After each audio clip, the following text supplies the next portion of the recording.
लेले आहेत। रसद पुरवल्याच्या आरोपावरती चंद्रशेखर बावनकुळे यांनी ही टीका केलेली आहे। राऊत भ्रमिष्ठ अवस्थेत रोखठोक लिहितात, राऊतांना परिवार काय करणार असं चंद्रशेखर बावनकुळे यांनी वक्तव्य केले। नेमकं बावनकुळे यांनी काय ट्विट केले आपण पाहूया ग्राफिक्सच्या माध्यमातून।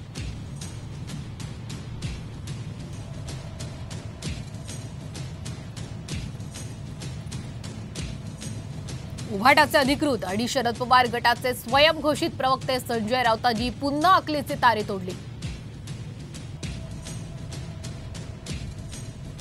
ते भ्रमिष्ठ अवस्थेत रोखठोक लिहित असावेत, भाजप हा पक्ष नाही तर परिवार आहे। ज्यांनी आयुष्यभर गटातटाचं राजकारण केलं त्या संजय राऊतांना परिवार काय करणार, त्यामुळे राऊतांच्या डोक्यातून असंच काहीतरी 2019 मध्ये स्वतः मुख्यमंत्री होण्यासाठी संजय राऊतांनी ही प्रयत्न केले होते। हिम्मत असेल तर एक रोखठोक त्यावरही होऊ द्या असं चंद्रशेखर बावनकुळे यांनी आपल्या पोस्टमध्ये म्हटलेलं आहे।